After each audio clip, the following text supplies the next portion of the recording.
This is a video presentation of a cardiac MRI study. The patient's height is 170 centimeters and weight is 55 kilos.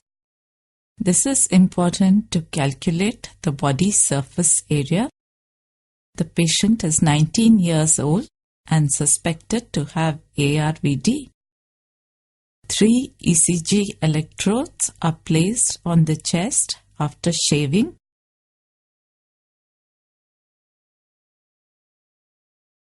The patient is entering the cardiac MR suite and is asked to lie down on the table.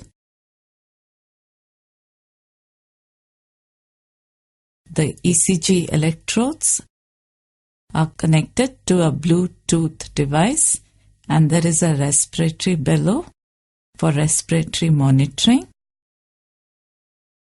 An 8-channel cardiac MR coil has been placed over his chest. The patient is covered with a blanket and is placed inside the gantry.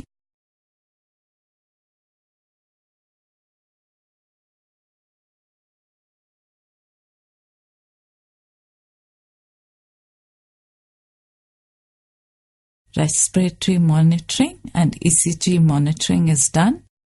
The ECG monitoring is done to look at the RR interval. There is distortion of the ECG by the magnetic field. If the patient is able to hold the breath, the study is performed with breath hold.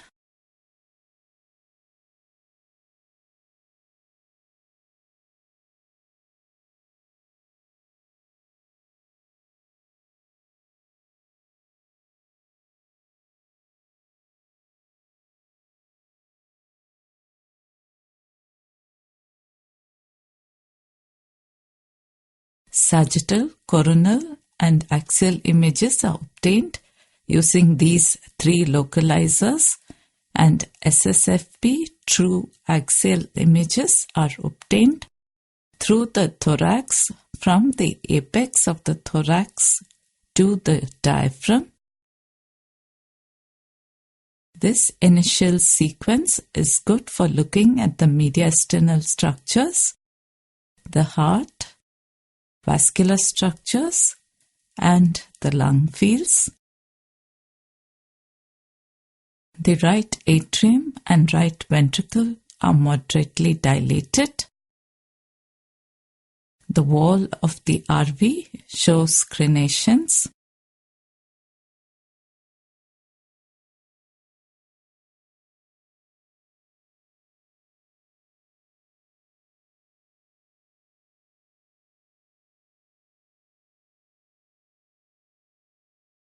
The RVOT is dilated. The MPA is normal in size. On the true axial view, a line is drawn through the left atrium, the center of the mitral valve, and the left ventricular apex.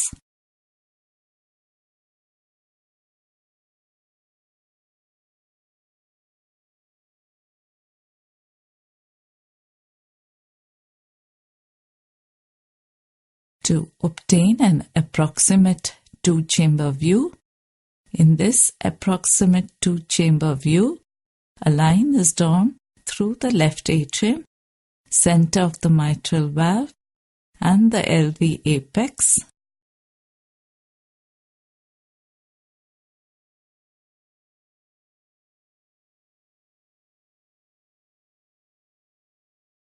To obtain an approximate 4-chamber view, on the approximate 4-chamber view, multiple lines are drawn perpendicular to the interventricular septum. To obtain approximate short axis views, on the midline short axis view, a line is drawn from the RV apex to the anterolateral papillary muscle of the mitral valve to obtain a true four-chamber view. It is called the true four-chamber view because the axis is along the true four-chamber axis of the heart.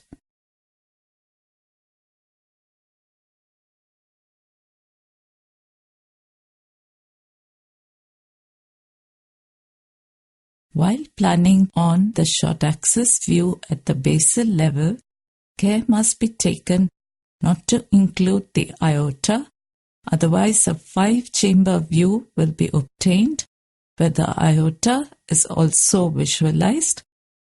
Note that the yellow circle represents the aorta and the yellow line represents the planning line. The planning line touches the wall of the aorta but does not pass through it.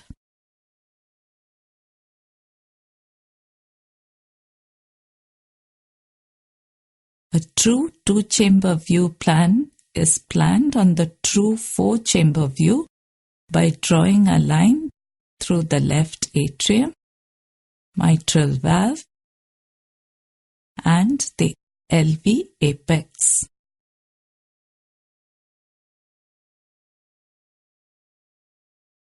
Since the pathology is on the right side of the heart, a true two-chamber view of the right side is obtained by drawing a line through the RA, tricuspid valve, and RV apex.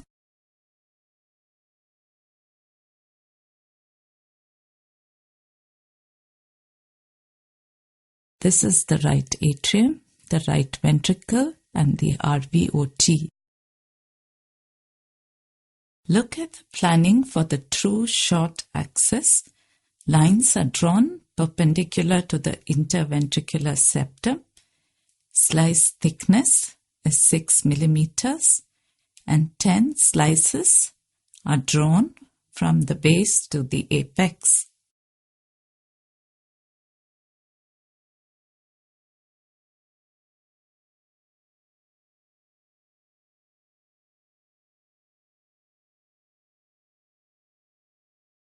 True axial cine images are taken from the base of the heart to the apex in all patients suspected with ARVD. This is because the RV free wall is best seen in this sequence as compared to other sequences of the heart.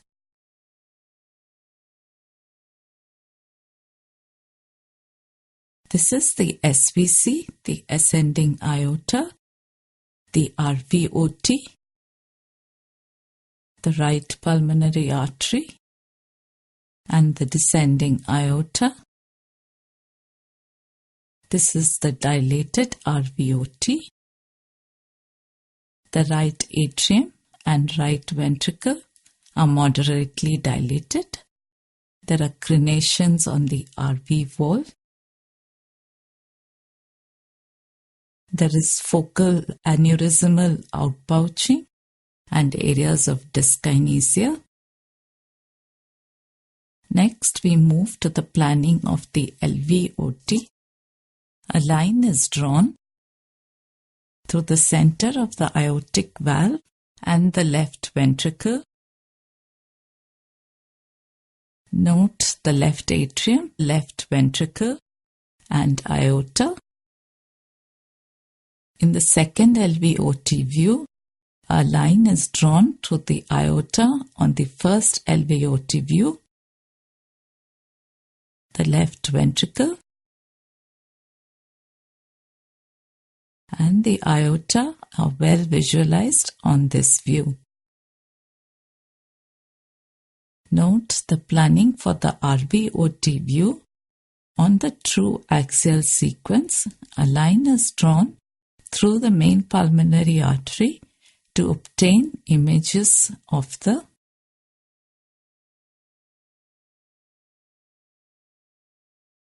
right ventricle, RVOT, and main pulmonary artery.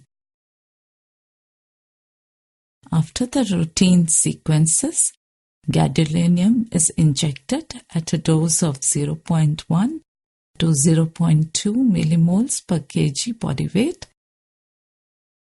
In this patient, 10 ml of gadolinium is used. Perfusion images are acquired from the start of the IV infusion. 4 short-axis views are taken, and this is being planned right now. Contrast has been injected.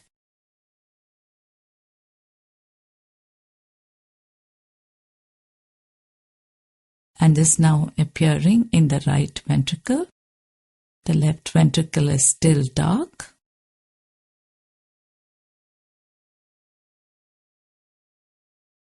Slowly, the contrast appears in the left ventricle and enhancement of the myocardium is noted. This is a rest perfusion study. When the same study is performed after injecting adenosine, a stress study is obtained to look for myocardial ischemia.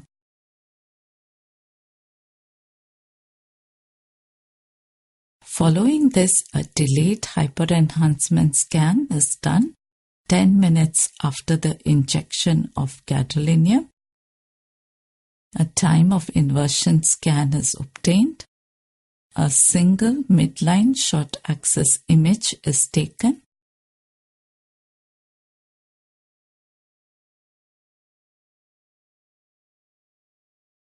And a series of different time of inversion images are acquired. Initially, the myocardium and blood are bright. Slowly, the blood turns black. And after that, the myocardium turns black. The second image after the myocardium turns black is chosen as the optimal time of inversion.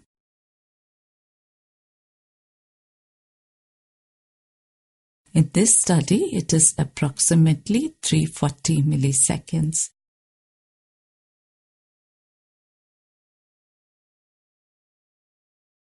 The value of 340 milliseconds is entered and delayed hyperenhancement images are taken in all 3 planes. This is the planning of the short axis, where slices are taken perpendicular to the interventricular septum.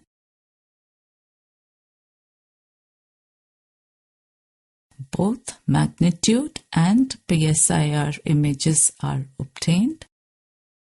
These are the magnitude images and these are the PSIR images. This is the planning for the 4-chamber plane. The line passes through the RV apex and the anterolateral papillary muscle.